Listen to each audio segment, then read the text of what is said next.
Bismillahirrahmanirrahim. Kita akan belajar tentang jaringan pada tumbuhan. Kemarin kita sudah belajar tentang sel. Nah, sel-sel apabila berkumpul, maka akan membentuk jaringan.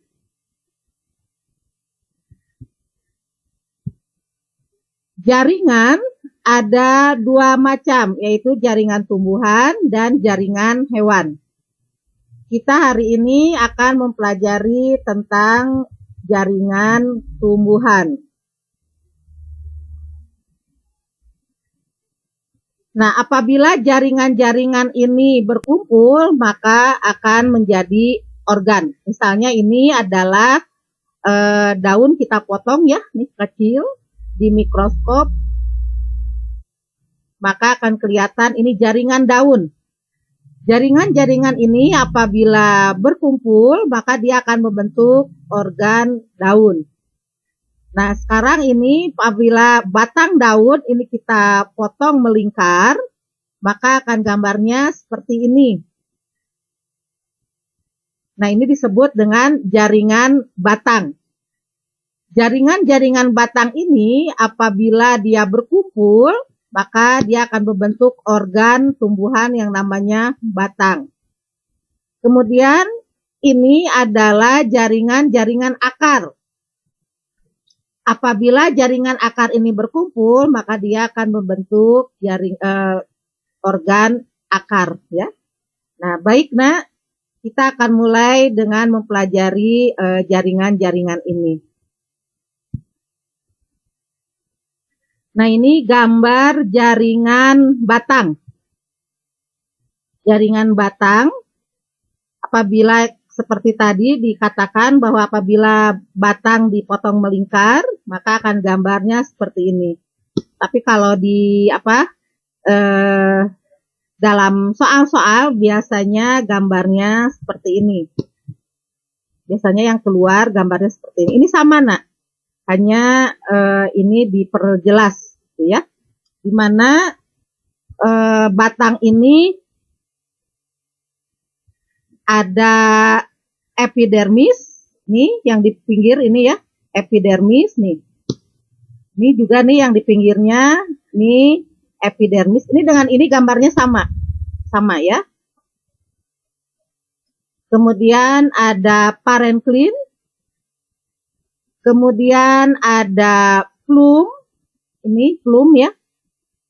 Kemudian ada silem, ini yang di dalam. Nih, yang ini ada plum, kemudian ini parenklin, yang paling luar adalah epidermis. Nah, biasanya gambar ini kalau dalam ujian digambar simbol seperti ini ya. Nah, ini ada plum, yang ini Nak, perhatikan, ini plum, dan yang ini silemnya, ya, yang luar, maaf, yang di dalam ya, ini yang di dalam silem, biasanya yang keluar itu plum, silem, gitu ya. Kemudian ini epidermis, ini bagian luar. Dan yang ini adalah korteks. Ini adalah gambar jaringan batang. Sekali lagi, apabila jaringan-jaringan ini berkumpul, maka dia akan membentuk organ, ya. Jadi sel berkumpul membentuk jaringan, jaringan membentuk organ. Kita lihat fungsinya.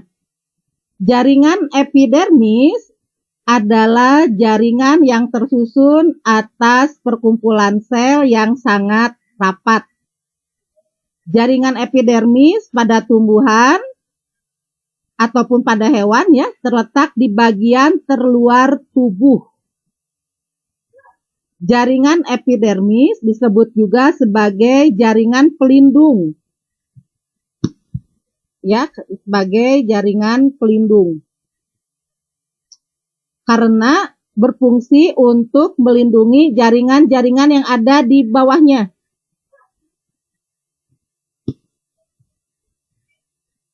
Jaringan epidermis juga berperan untuk menjaga agar tumbuhan tidak terlalu banyak kehilangan air. Sekarang jaringan parenkim di bawah epidermis ini ya, jaringan parenkim. Jaringan parenkim disebut juga jaringan dasar atau jaringan pengisi karena ditemukan hampir di seluruh bagian tanaman. Sel-sel pada jaringan parenkim tidak terspesialisasi sehingga jaringan-jaringan tersebut dapat berubah menjadi jaringan lain. Nah, sel-sel pada jaringan juga bersifat fleksibel dan lentur karena dindingnya tipis. Sedangkan jaringan xilem, ini yang paling dalam ya, jaringan xilem. Nah, kalau di gambar ini biasanya ujian gambarnya seperti ini. Ini xilem.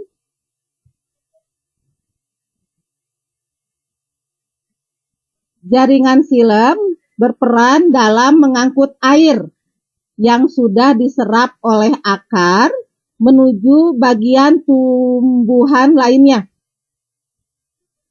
Contohnya daun untuk proses fotosintesis. Nah, sel-sel penyusun jaringan xilem berbentuk memanjang dan berdinding tebal. Jadi xilem fungsinya adalah untuk mengangkut air ke seluruh tubuh dari akar. Sedangkan plum, ini plum, bagian luarnya nih ya. Nih, ini xilem, ini plum. Ini xilem, ini plum nih yang hitam-hitam ini ya, plum. Jaringan plum tersusun atas sel-sel yang bentuknya memanjang dan berdinding tebal. Sel-sel penyusun jaringan plum merupakan sel yang masih hidup. Jaringan plum berfungsi untuk mengangkut hasil-hasil fotosintesis dari daun ke seluruh tumbuhan.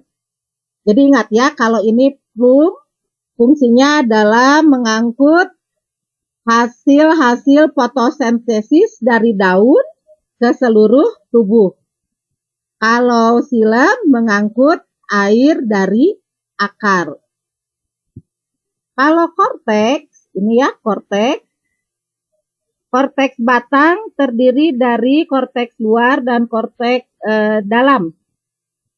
Korteks luar tersusun dari sel-sel kolenkim yang berkelompok dengan sel-sel parenkim hingga membentuk lingkaran tertutup. Korteks luar tersebut tidak dijumpai pada batang setiap jenis tumbuhan. Korteks dalam tersusun dari sel-sel parenkim. Korteks dalam pada tumbuhan berbiji tertutup memiliki lapisan sel yang membentuk lingkaran dan berisi butir pati, sehingga lapisan sel tersebut disebut seludang pati atau sarung tepung. Korteks dalam dijumpai pada batang setiap jenis tumbuhan. Karena korteks dalam merupakan pemisah antara korteks dengan stol.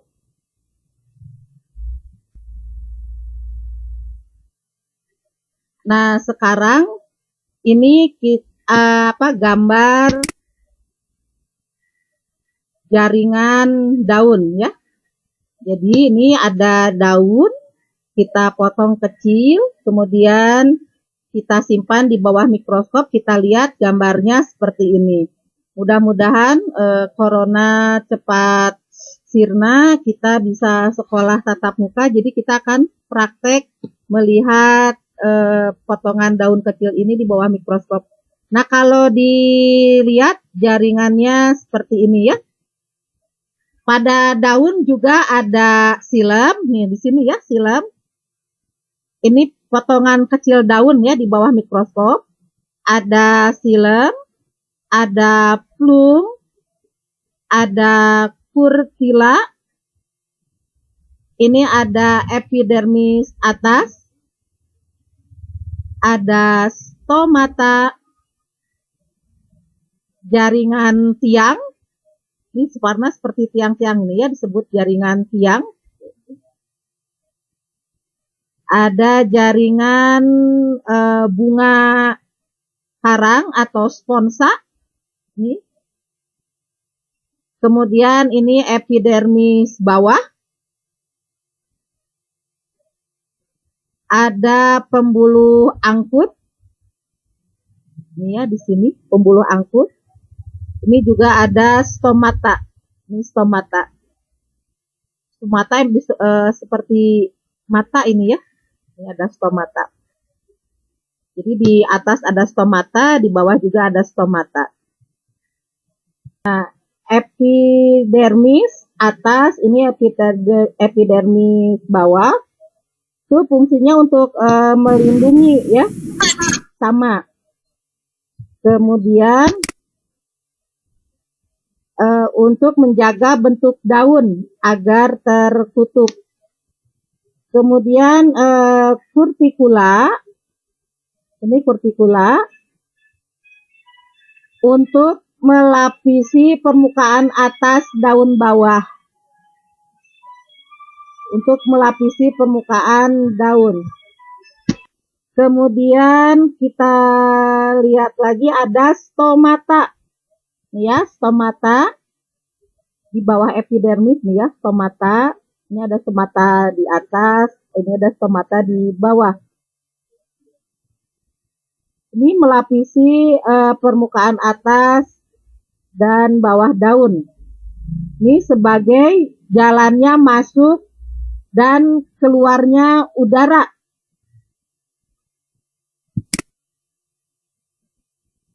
Dan sel penjaga sebagian pengatur membuka dan menutupnya stomata.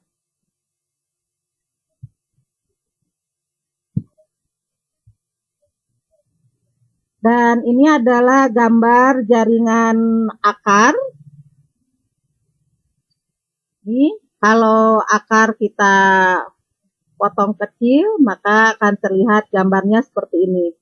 Ini ada korteks, ada bulu akar, ada xilem, ada plum, ada endodermis, ada epidermis, ada meristem dasar, ada protoderm, ada protokambium, ada meristem apikal.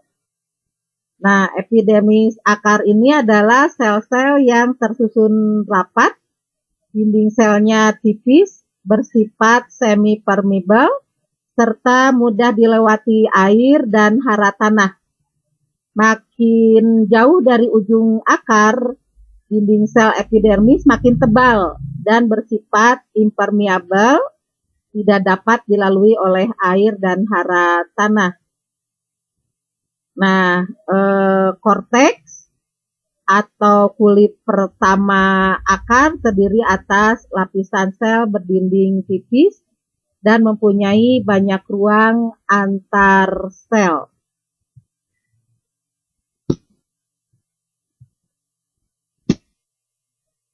Fungsi dari akar adalah untuk menyokong dan memperkokoh berdirinya tumbuhan di tempat hidupnya.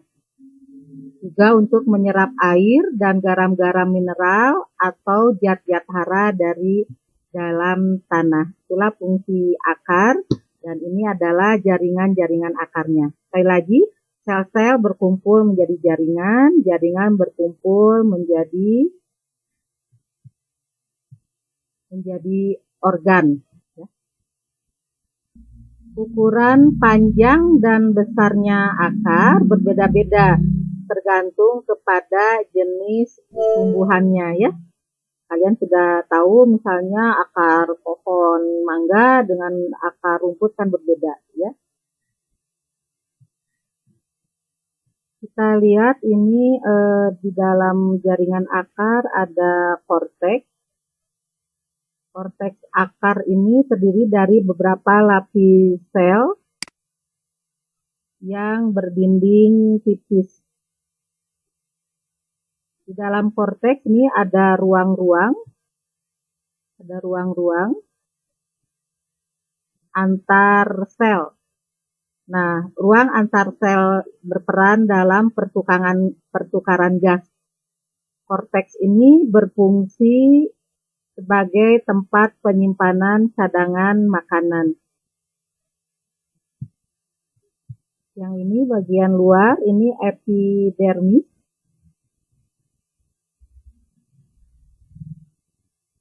Epidermis akar terdiri dari selapis sel yang tebal.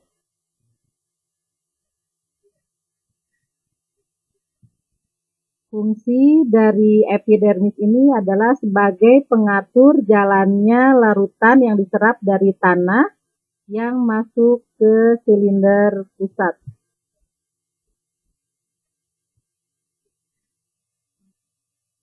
Flum berfungsi sebagai pengangkut bahan makanan atau zat-zat organik hasil fotosintesis dari daun ke seluruh bagian tumbuhan tersebut. Dan filem berfungsi sebagai pembuluh pengangkut yang fungsinya untuk mengangkut air dan hara mineral dari akar menuju batang, kemudian menuju daun. Pokoknya mengangkut air ke seluruh tubuhnya ya. Ini filem. Kemudian ini adalah meristem akar yang berfungsi sebagai jaringan yang membelah dan membesar diameter batang atau akar pada tanaman. Pertumbuhan jaringan meristem ini yang menuju arah samping kemungkinan tumbuh besarnya akar dan batang tanaman. Sedangkan ini adalah rambut akar, fungsinya untuk memperluas bidang penyerapan air dan hara dari tanah.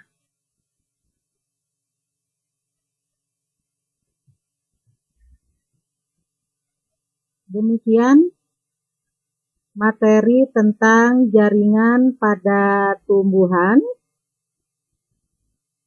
di mana sekali lagi sel-sel akan berkumpul menjadi jaringan. Jaringan-jaringan daun akan membentuk organ daun. Jaringan-jaringan batang akan membentuk organ batang. Sel-sel batang berkumpul menjadi jaringan batang. Jaringan-jaringan batang akan membentuk organ batang. Sel-sel akar akan berkumpul, akan membentuk jaringan-jaringan akar, dan jaringan-jaringan akar akan membentuk organ akar. Ya. Nah, berarti tumbuhan ini dibentuk dari sel, jaringan, dan organ seperti ini. Ya. Nah, nanti kita akan membahas kalau tumbuhan yang komplit, ya, ada batang, ada akar, ada daun, ada bunga, ada buah. Kita akan pelajari di materi berikutnya. Terima kasih pada semuanya yang sudah menonton, menyimak pelajaran kita hari ini.